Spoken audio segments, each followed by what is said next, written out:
SsethTzeentach and Wave here. Today we got this one right here. Heroes of Might and Magic 3 review Patrician's choice. Let's react to it. Hey people, Seth here. Seth, Today, I'll be reviewing Heroes of Might and Magic 3. Good old classic, man. I remember this video, man. Was it a wine? Do you have any special Back in the day?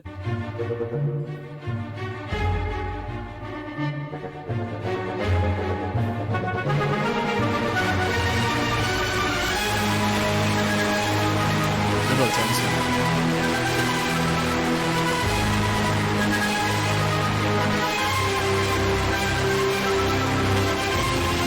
Reviewing Heroes of Might and Magic 3 is a difficult request. While you have good games with strong followings, you also have exceptional games with fanatical followings. Fans of Heroes 3 applaud the game with a religious zeal, and rightly so, for much like a well-oiled, silky-skinned, and voluptuous temple priestess, you can play her for months, years, and still not master This is her. YouTube. In every crease and fold of her You need to soft earn money, man. You assets, can't do there's this. always more to learn and explore.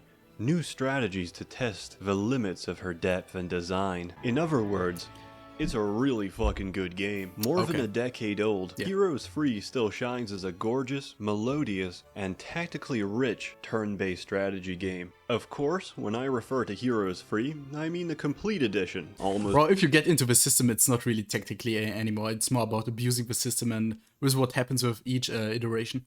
Every Slav and their grandmother own by now. Not the HD edition, which contains neither of the expansions and has every texture in the game sharpened and airbrushed by underpaid interns, making every monster in the game look like some bootleg Mugen character. Although, to be fair, most of the mods out there for Heroes 3 also look like bootleg Mugen characters.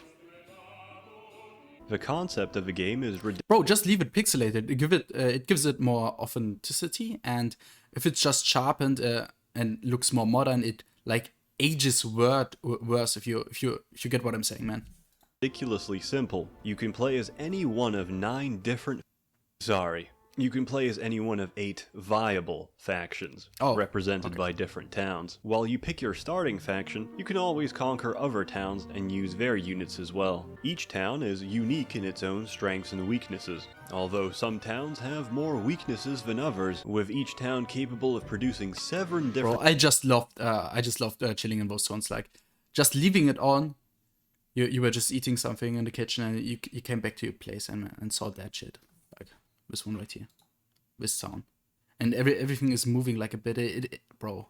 Pure nostalgia right now. 7 different it's insane. tiers Even though this is a part I didn't play. of units, it was some ranging, other part. for example, Can't from really remember. lowly troglodytes to red and black dragons for the dungeon town, or skeletons to bigger skeletons for the necropolis. These cities get plastered and spread through the game world, represented by a common map area shared by all players. If you've built the appropriate unit dwelling, a town will offer you units to recruit, which replenish at the start of each week. Unless there's a plague, in which case everybody dies. Bizarrely, this also includes the undead. Remember to keep your heaters on in the winter, What the hell? as pneumonia is still a leading cause of death among the elderly, including liches and power liches. Each turn you take on the map counts as 1 day, meaning every 7 days a new week begins, and everyone's army expands, if they can afford it. You often start scenarios and campaigns with a chosen or given hero, each with unique abilities that can be exploited to victory. These act as generals under your direct control, with a limited number of map moves to spend per turn. Each leader can hold 7 stacks of troops arranged by position and formation, making up their army. A stack visually represents the number of a certain unit. I can't remember if this game was truly turn-based or like if it had like simultaneously turns, like in Civ 6.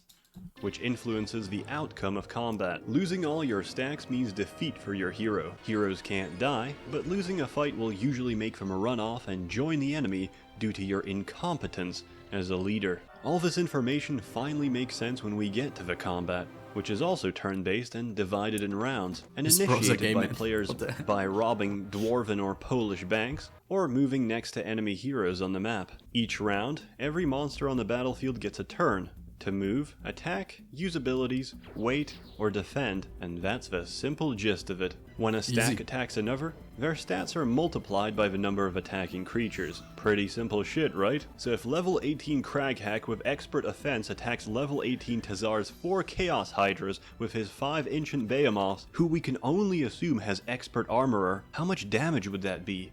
Easy. We just balance this quadratic equation, plug in our expression coefficients into this algebraic expression, do a linear regression, find the acute angle in this triangle, and solve for x. Okay, real talk.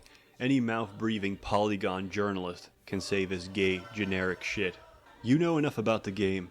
Let me try and convey why it's so good. Your leaders can't directly intervene in combat, but their stats transfer to units, their artifacts are bullshit ridiculous, and their spells are some insane shit. And that's why the game is so damn enjoyable. Each town can build mages guilds to research random spells of increasingly higher level. Sometimes you get hot garbage like Hypnotize, which lets you waste your mana and fumble your turn, and other times you get nice stuff, like Armageddon. Armageddon detonates a nuclear bomb on the battlefield, scorching everyone on it for massive damage. Except, there's a few troops out there who are immune to fire damage, or spells in general.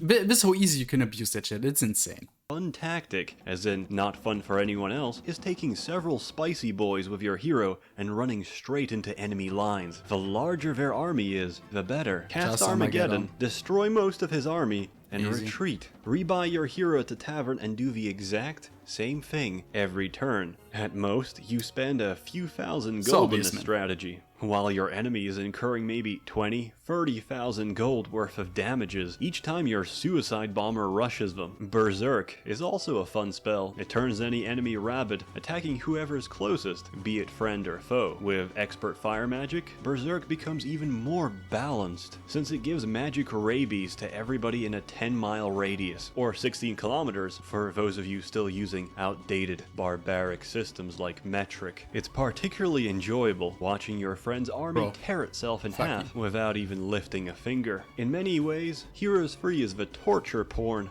of turn-based strategy. Then there's the issue of the undead, which is one of my favorite towns, by the way. If you let Necropolis breathe, it will shit down your neck by late game. That's because every time they fight, Necromancy revives most units back as skeletons, and if they can assemble a simple as seen on TV artifact, just pull the plug. Quit. Leave. Not sure if your opponent has assembled a Cloak of the Undead King? Don't worry, I have a foolproof method of finding out. Mouse over his stack of power liches in combat. Note down the number. If it's somewhere between several 100,000, or if a text box is flickering and glitching out, he probably has it assembled. Let me explain. Normally, Necromancy revives only skeletons, but with a Cloak of a Balanced King, you revive liches instead. And liches are level 5 Necropolis shooters, and your opponent has billions of them. He has so many that if he ever tries to split the stacks in his inventory, his game will crash. Most spells get better by leveling up your respective school of magic. Often, expert level means you affect every possible target for the spell. At expert earth magic, the slow spell soaks every enemy in shit and reduces their movement speed to a crawl. Let's say for a rampart dwarf, he'll need 14 turns to reach your army, provided there's no boulders or small branches in the way. Those the same fucking applies things, to man. haste. At expert air magic, every one of your units becomes a high velocity whirlwind of fucking shit up. If you this shit just clogged up units so hard. I can remember this. Like, it was so annoying. Got a black dragon, or even better, a phoenix in your party, this often means you win before the enemy can move a single unit. Positioning and coordination on the map are vital skills to win the game. That is, unless you have expert level town portal, which lets your hero enter any friendly town instantly. This usually makes it impossible to lose towns, as a single hero can simultaneously defend them all alone. That is, unless the enemy can cast Dimension Door, which lets them teleport to any location inside of their hero. At expert level, this can be cast 4 fucking times per day, effectively letting a hero with large pools of mana to cover Wait, a day is a turn, isn't it? 5 days worth of travel in one, the hero's free equivalent of an intercontinental ballistic missile. Alternatively, if you don't care about strategy or tactics, just recruit somebody with diplomacy, level it up to expert, and approach any stack of rape dragons. Somehow, your poetic way with words will convince them to join you, and then proceed to decimate the continent with your newfound rape dragons. Even better, the added strength of the rape dragons helps convince other ludicrously powerful neutral monsters to join you as well, diminishing the quality of your current game as you snowball straight to victory. If all those tactics seem unbalanced, that's the point.